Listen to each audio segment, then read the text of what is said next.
Imagine this. You order food. The restaurant prepares it. The delivery partner picks it up. The food leaves the restaurant, but it never reaches your house.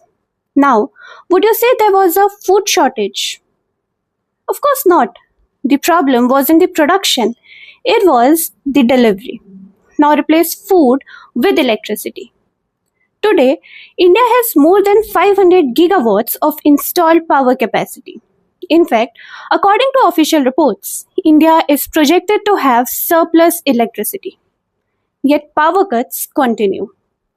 Last week, I spent hours reading the ministry reports, CEA projections, and research papers because I wanted to answer a simple question.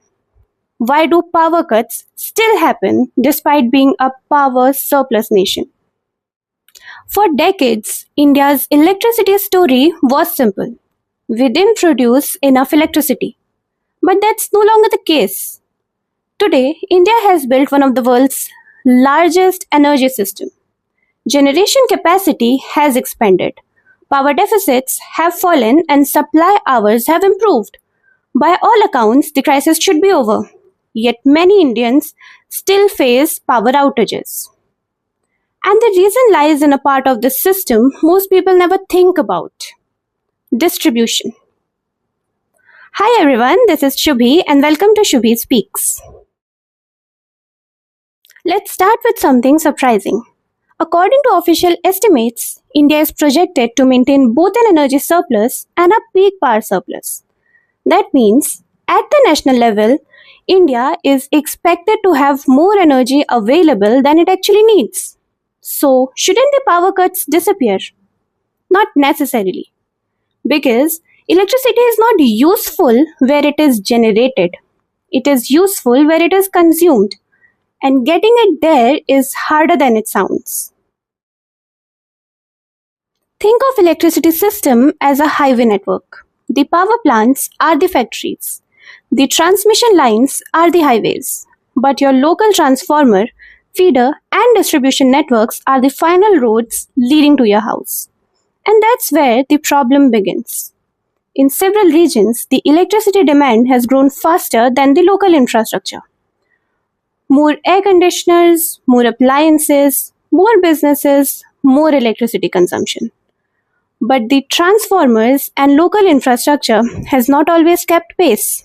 The result: the nation may have electricity, your neighborhood may not. India may have enough electricity, but someone still has to deliver it. That's the job of DISCOMs or the distribution companies. But the problem is, many DISCOMs are losing money because the primary function of the DISCOM is to buy electricity from the power producer and supplying it to a house. But imagine this. You buy something for rupees 100 and sell it for 90 rupees. Now do that millions of times every day. That's exactly what happens when the cost of supplying electricity exceeds the revenue collection. On top of it, adds unpaid bill, energy theft, delayed subsidy, and old infrastructure that needs constant repair and maintenance. The result: mounting losses and rising debt.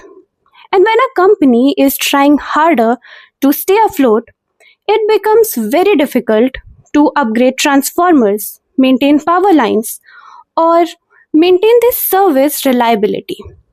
So the issue isn't just the electricity generation, it's the uninterrupted supply of electricity to the consumers. Heatwaves push electricity demand to record high. When local transformers and distribution networks cannot keep up, the power cuts follow. This is why a country can have power surplus over an entire year, but still faces power outages during specific hours, days, or seasons. The biggest misconception about India's electricity story is that it does not produce enough electricity. That used to be true. Today, the challenge has changed. India's electricity problem is largely about delivering it reliably to the consumers. India has largely solved the problem of electricity generation. Now, the next set of reforms should focus on strengthening distribution networks, improving DISCOM finances, upgrading infrastructure, and preparing for a future where demand keeps rising. And until that happens, India's power paradox will continue.